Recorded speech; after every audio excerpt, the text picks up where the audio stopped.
আসসালামু আলাইকুম রহমতুল্লাহ বারকাতু। আমার প্রিয় সকল ছাত্রছাত্রীরা, আশা করি তোমরা ভালো আছো। আমিও ভালো আছি। আজকে আমি পদার্থ বিজ্ঞানের কাজ ক্ষমতা শক্তির একটি গাণিতিক সমস্যা সমাধান করব।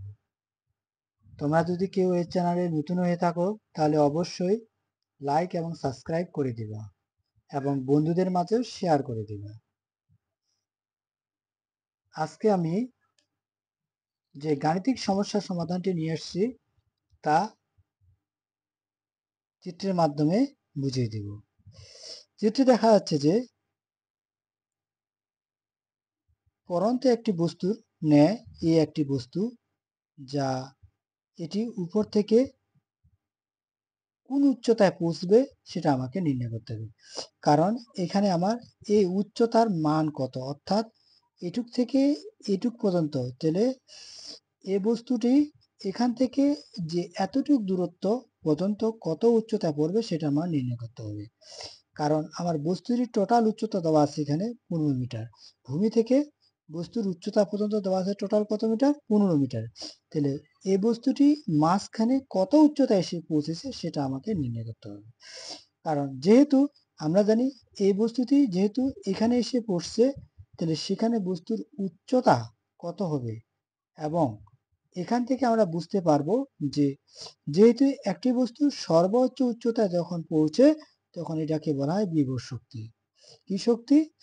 বিভব শক্তি। কারণ এখানে বিভব শক্তি সঞ্চিত হয়। তাহলে এখানে কি শক্তি সঞ্চিত হয়? বিভব শক্তি সঞ্চিত হয়। আর যখন এই বস্তুটি এত উচ্চতায় পৌঁছে তখন এই বস্তুর উচ্চতা কত সেটা গতিশক্তির উচ্চতা অনুসারে পাওয়া যায়। সাপোজ আমরা এভাবে বলতে পারি, ধরলাম যে এ একটা বস্তু এখান থেকে ভূমিতে পড়বে, তাহলে এটির উচ্চতা দেওয়া হলো 10 মিটার। সেক্ষেত্রে আমি বলতে পারবো যে এখান থেকে নিচে পড়তেছে, সেক্ষেত্রে আমার উচ্চতার মান হবে এখান থেকে বিভব শক্তির উচ্চতা পাবো 10 মিটার আর গতিশক্তির উচ্চতা পাবো 0। কারণ 10 মিটার উচ্চতায় বস্তুটি সঞ্চিত অবস্থায় আছে। আর যদি কোনো এক স্থানে পড়বে, মানে এখানে বস্তুটি ব্রেক হলো, তাহলে এখানে বস্তুটি মার যাচ্ছে, কারণ এখানে বস্তুটি সর্বোচ্চ উচ্চতা পৌঁছেছে, যার কারণে এখানে বিভব শক্তি এখন নেই। সেখানে আমাকে ধরে নিতে হবে কোনো একটা মান। এবং যেহেতু উপর থেকে বস্তুর উচ্চতার মান দেওয়া নেই, সেক্ষেত্রে বলতে পারবো যে এখান থেকে নিচে পড়তেছে, সেজন্য এটা গতিশক্তির উচ্চতার মান আমি ধরতে পারবো। তাহলে প্রশ্নটা ছিল যে বস্তুটি কত বেগে ভূমিকে আঘাত করবে। তাহলে এই বস্তুটি কত বেগে ভূমিকে আসে আঘাত করবে।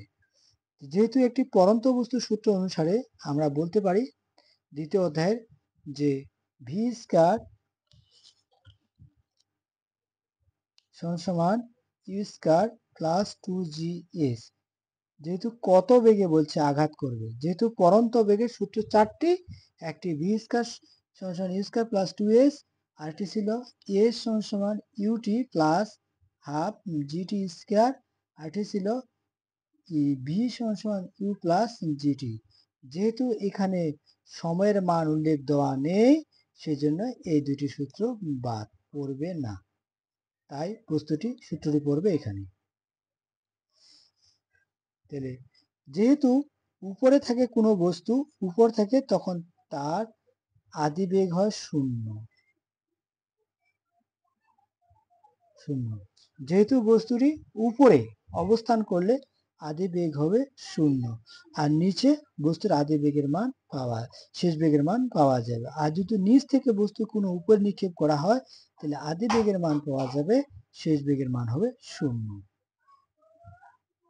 তাহলে শেষ বেগের মান হবে 0, তাহলে এটা বেগ হবে 0, আদি বেগ পাওয়া যাবে। আর যদি উপর থেকে নিচে পড়ে, তাহলে শেষ বেগ পাওয়া যাবে, আদি বেগের মান 0। তাই আমরা ক্যালকুলেশন করে দেখলাম যে উচ্চতা ছিল 15 মিটার আর জির মান হচ্ছে 9.8 নির্দিষ্ট মান, আদি বেগ 0, শেষ বেগের মান যাচ্ছে।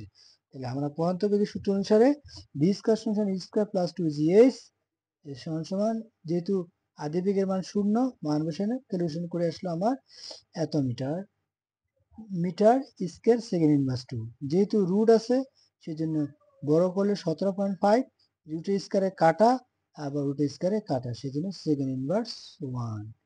তাহলে আমরা শেষ বেগের মান পাইলাম কি 17.15 মিটার সেকেন্ড ইনভার্স 1। দ্বিতীয় প্রশ্ন ছিল যে পড়ন্ত অবস্থায় বস্তুটি কোন অবস্থানে বিভব শক্তি যান্ত্রিক শক্তির অর্ধেক হবে। তাহলে যান্ত্রিক শক্তি মূলত দুই ধরনের, একটি হচ্ছে যান্ত্রিক শক্তি দুই ধরনের, একটি হচ্ছে বিভব শক্তি, তা হচ্ছে গতিশক্তি। যেহেতু বলছে বিভব শক্তি গতিশক্তির অর্ধেক হবে, তাই গতিশক্তি কি হবে অর্ধেক হবে। সেক্ষেত্রে আমরা বলতে পারি যে যেহেতু বিভব শক্তি এবং যান্ত্রিক শক্তির অর্ধেক হবে, যান্ত্রিক শক্তি মানে হচ্ছে কি গতি শক্তি, সেক্ষেত্রে আমরা বলতে পারি যে প্রশ্ন মতে mgh সমান অর্ধেক মানে হাফ গুণন বিভব শক্তির মান। সূত্র বসাইলাম, তাহলে mgh, তাহলে mgh উভয় দিকে mm বাদ দিয়ে mgh, তাহলে আর 2 দুগুণে 4, তাহলে mv স্কয়ার যা আছে তাই করলাম। যেহেতু উভয়ে লব লব বার সেজন্য mm বাদ, অর্থাৎ লব লব বাদ সেজন্য mm বাদ, তাহলে gh v স্কয়ার ডিভাইডেড 4। যেহেতু আমরা ভি স্কয়ার সূত্র কি জানি, পরন্ত বলছে ই স্কয়ার প্লাস 2gh, সেক্ষেত্রে আমি সূত্র বসাই দিলাম gh, এবং যেহেতু আদিবেগের মান উপর থেকে পড়লে 0 সেহেতু 2gh ডিভাইডেড 4 4 gh, উভয় দিকে gg বাদ দিয়ে দিলাম। আমি পূর্বে বলছি যেহেতু কত উচ্চতায় পড়বে বিভব শক্তি সেখানে আমার নির্দিষ্ট মান ধরা নাই, বিভব শক্তির উচ্চতা আমি ধরবো কি x, কি ধরবো x, সেজন্য x h ডিভাইডেড 2, অতএব আর গুণ করলে 2x ডিভাইডেড h, তাহলে x সমান 15/2 ভাগ করলে আমার কি আসবে 7.5, অতএব 7.5 মিটার বস্তুটির বিভব শক্তির যান্ত্রিক শক্তির অর্ধেক হবে।